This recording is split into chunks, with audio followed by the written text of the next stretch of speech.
Namo Buddhaya. A quick question. Are you having sleepless nights because of these heavy loads of thoughts that are coming and looping inside your mind?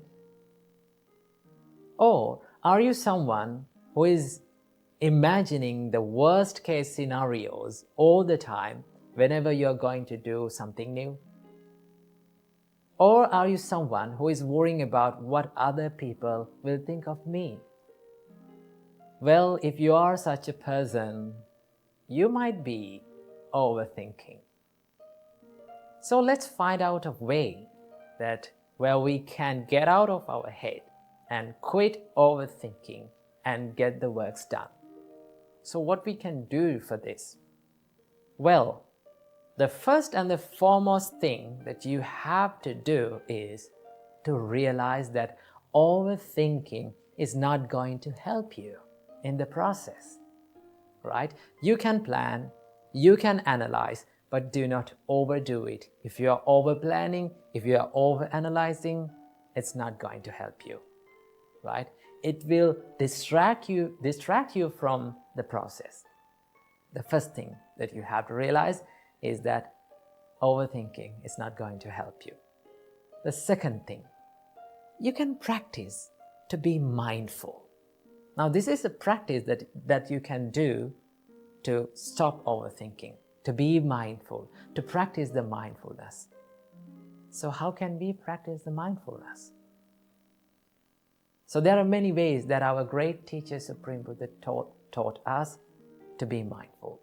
One of them is to be mindful about the breathing pattern, which we call anapanasati, right? When you become more mindful about this inhale and exhale, your mind instantly comes to the present moment, right? Now you're only thinking about inhale and exhale. You're being mindful about that. Now, instantly, you reduced these thousands and thousands and looping thoughts to two thoughts. What are those two thoughts? Inhale and exhale.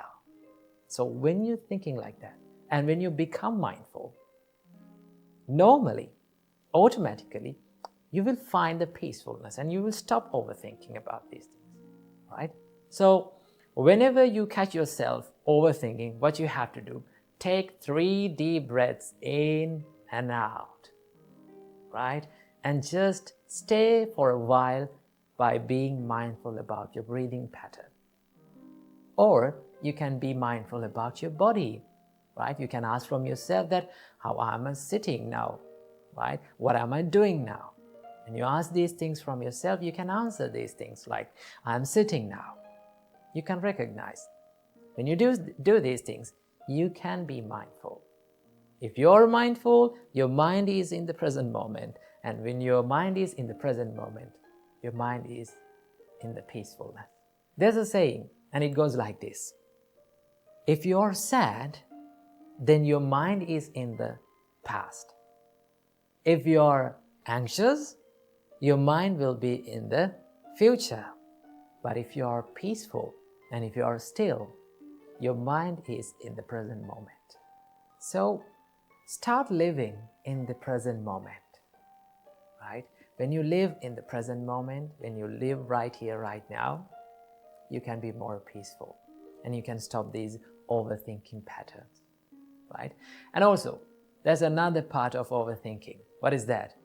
The what if question, right? So many people ask from them that, what if this happened? What if this not happens, right? What if everything that I did was wrong? They are constantly thinking about these things like that, right? They are imagining these worst case scenarios. So, I must say something about them, right? So, if you're thinking this what if question again and again, you can ask from yourself, what if everything that I did was okay? You can be positive. What if everything that I've planned and I've done was really great? So that can happen. There is always many possibilities for your plans to go okay. So don't be negative. Always think, I'm not going to be perfect, right? I cannot be perfect, but I can be the best version of myself. I can do my best. I must do my best. And be positive and go for it and take risks. Without taking risks, we cannot be successful in our lives. So practice these things, right? Be more mindful, right? Be more kind to yourself. And always think that if I overthink, if I constantly worry about myself, it will kill the peacefulness of my life. So I hope this video gave some light to your life. So be peaceful and be mindful and get out of your head and start doing the works that you haven't done. Namo Buddhaya, Thiruvang Saranai. Namo Buddhaya. Welcome to another video. In today's video, let's talk about how to control our negative emotions and how to control our mind. Well, the nature of our mind is it always likes to wander in negative emotions and negative thoughts. Negative thoughts like anger, desire or lust, or then jealousy, maybe resentment. These are the negative thoughts that our mind likes to wander in. So how can we control it? Well, our great teacher Supreme Buddha introduced us a gradual training where you can practice this controlling of negative emotions or negative thoughts in your mind. So without any further ado, I'm going to introduce them to you. So first and foremost, before getting into these steps, there is one thing that you have to practice, and there is one thing that you have to master, and that is awareness. If you are not aware of what you're thinking, if you are not mindful about what you're thinking, then you cannot control it. So you have to totally understand and you have to totally be aware of what you're thinking. Okay? So whenever you become aware of what you're thinking, then you will have that power to control it. So here comes the first step. Buddha says, whenever you become aware of your mind is wandering in negative thoughts like anger or lustful thoughts or resentment or jealousy, the first thing is to shift your thought pattern to something wholesome. There are some wholesome thoughts in your mind which makes you peaceful. Maybe like thinking of something that you have done in the past, like maybe you helped someone. Whenever you think that thought, your mind becomes happy and peaceful. So what you're going to do is, whenever you become aware of your negative thoughts, we're going to shift our thought pattern to something that is wholesome, something that makes us peaceful. So that is the first thing that Buddha says. Shift your thoughts to wholesome thoughts. If that first step did not work out, then what you have to do, go for the next step. What is that? Buddha says, think about the disadvantages of thinking negative emotions, right? If you are constantly having angry thoughts, then you have to think, these thoughts are hurting myself and others. If I take actions according to these thoughts, it will hurt myself and the others. Remember, it may be a little thought of anger, but if it grow up, what will happen? It will be destructive. So what do you have to do? Think about the drawbacks or disadvantages of thinking these negative thoughts. Then, whenever you see these disadvantages, your mind will tend to stay away from these negative thoughts. Most of the time, we are not aware of these disadvantages. Okay? So what do you have to do? Think. If I keep on thinking these negative thoughts, it is not going to help me. It will disrupt my peacefulness. Right? That is the second step. Then as the third step, Buddha says, pay no mind, pay no attention. If the second step did not work out, go for the third step, to not to pay any attention to that thought. Right? See, whenever we give so much attention to something, maybe a thought, it grows again and again, it grows more, right? For an example, if you became angry with someone and if you keep thinking about him again and again and becoming angry, that anger will grow more and more. So what do you have to do? We have to let the thought be a thought without paying much attention, right? When you just stay away from giving attention, then it will fade away from your mind. It's something like this. Have you seen little babies, when they fall down, they start to cry, right? If the parent or the mother or father see that it is not a big deal of falling, if mother or father did not give any attention to that baby, what does he do?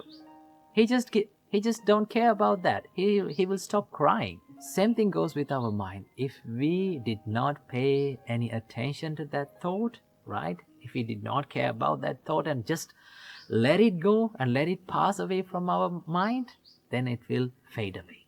That is one way of doing that. If the third step did not work for you, then the Buddha says, go for the fourth step, to relax your thought process, right? Now remember, when you think negative thoughts, your mind becomes so much busy, so much rough and distracted. So what you're going to do is, you're thinking, why am I thinking these distractive thoughts, these negative thoughts that are making me so much busy and making me distracted, right? So what you're going to do is, you're relaxing your thought process to something very soft and subtle. Maybe like loving kindness, maybe like compassion, right? Maybe like gratefulness.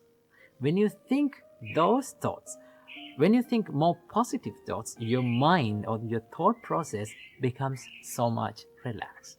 And then if the fourth step did not work for you, then it comes the final step. This is something that we have to do with a great care. I do not recommend for everyone to do this. This should be done with a great experience and a good practice, right? And that is to crush your thought with awareness, right? You have to be totally aware of your thinking pattern and have a good determination to your mind that I'm not going to think these negative thoughts, right? But this should not be done by everyone, right? Some may be not good at this, right? If you keep on becoming aware and if you keep on forcing this mind, it will grow more and more these negative thoughts. So if all those 4 steps did not work for you, then you have to go for the final step, right? So it is much better to practice these 4 thoughts before doing the final one, okay? So practice these things. When you practice, you will feel and you will understand that your negative emotions are fading away little by little. Remember, this is not going to happen overnight. It will take a long time to do this, but you have to keep on practicing. Keep on doing it, make it a habit, and then you will become a master of it. So practice this practice and make your mind a place where free from negative thoughts. Namo Buddhaya. Namo Buddhaya. Welcome to today's video. In today's video, we are going to take a look at the concept of karma according to Buddha's teachings. Now, when you hear the word karma, the first question that comes to your mind is, what is karma? What is the meaning of this word? Well, if you take a look at the definition of karma, it gives the meaning of action, right? But in Buddhism, it is more than action. The Buddha said it is intentional action is the karma. In Nibbedika Sutta, Buddha explains this as Chetanahang bhikkhave kammang vadami chetayitva kammang karoti kayena vachaya manasa. Monks, I say that intention is the action or intention is the karma. And intentionally or willingly, one performs actions or karma either physically, mentally, or verbally. That means that intention, cetana, or the intention plays a greater role behind our karma. Now, according to the intentions, the karma can be divided into 2 types.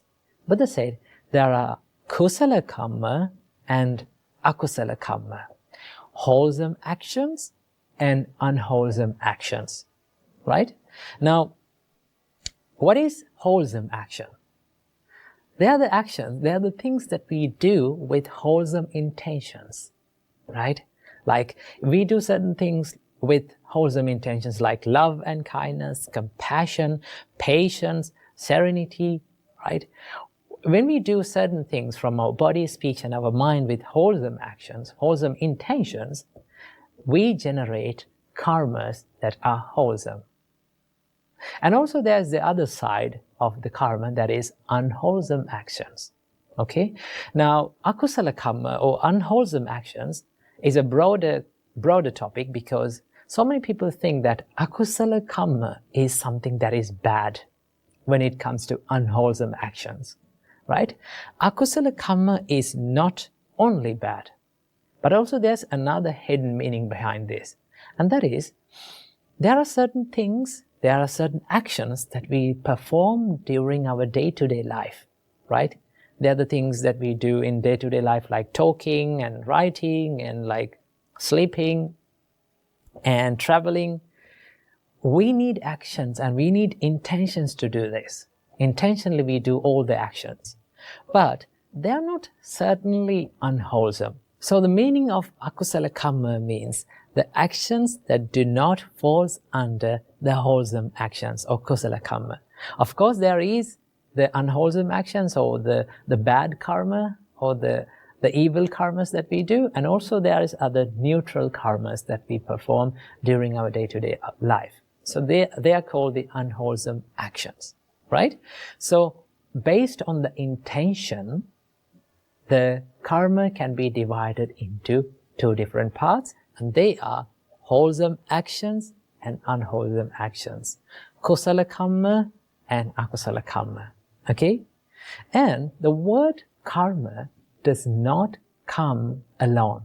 It comes with this word vipaka or phala, right? Vipaka, the word vipaka gives the meaning of result or outcome. And the word phala gives the meaning of the fruit.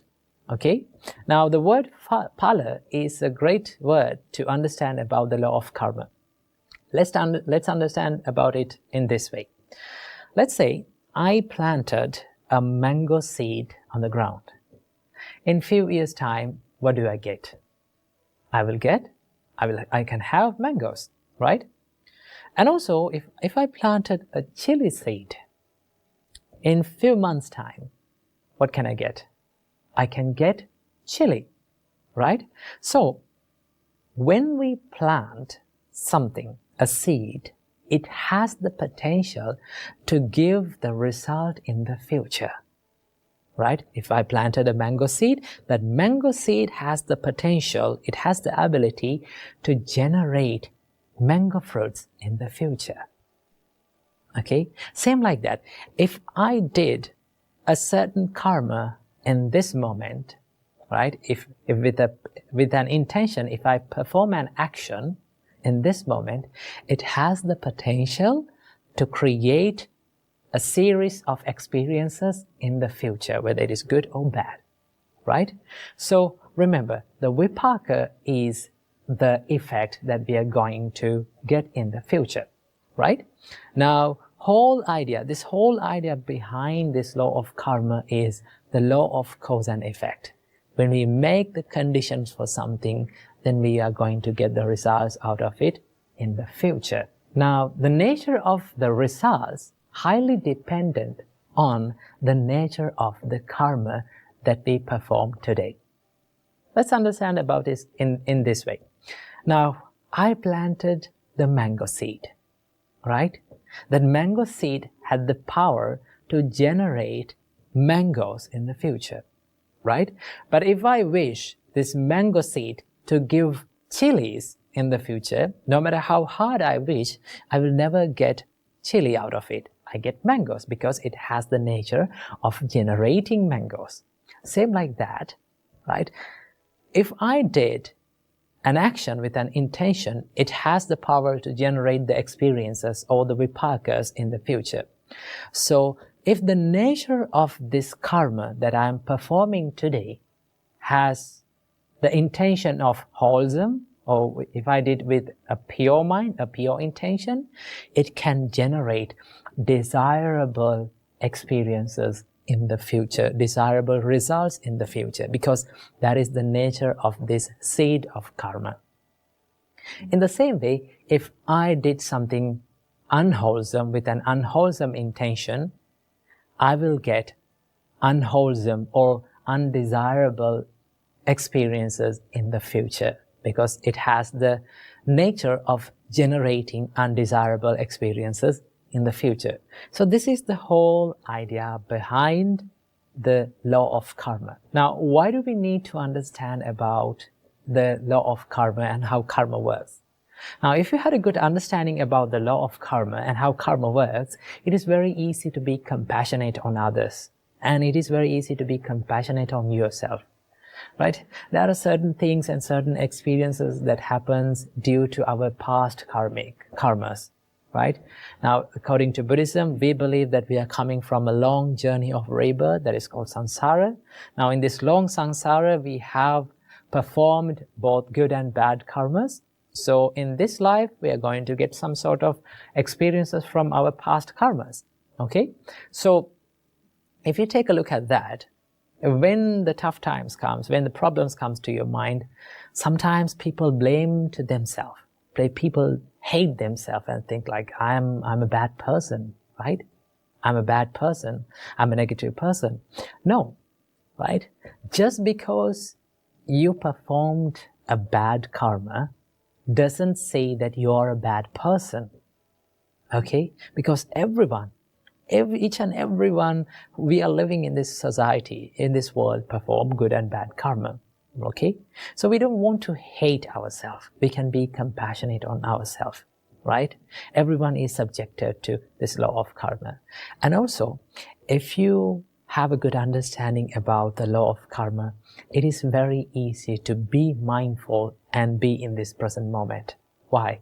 Because sometimes we worry about the things that has happened in the past, right? We worry about the things that we have done in the past. And we think like, oh, I did this thing and my whole life is ruined, right? Of course, you cannot change the past, right? That is the truth. You cannot change the past. And also, you cannot stop the outcomes of the things that you have done in the past, or the results, or the vipakas that you have done in the past. Okay? You cannot change it. What is within your control and what you can change is this present moment. And if you become mindful about this present moment, then you can create good karma, not the bad ones. So I hope you got a little understanding about the karma and how it works. So until next video, stay happy and stay safe. Namo Buddhaya.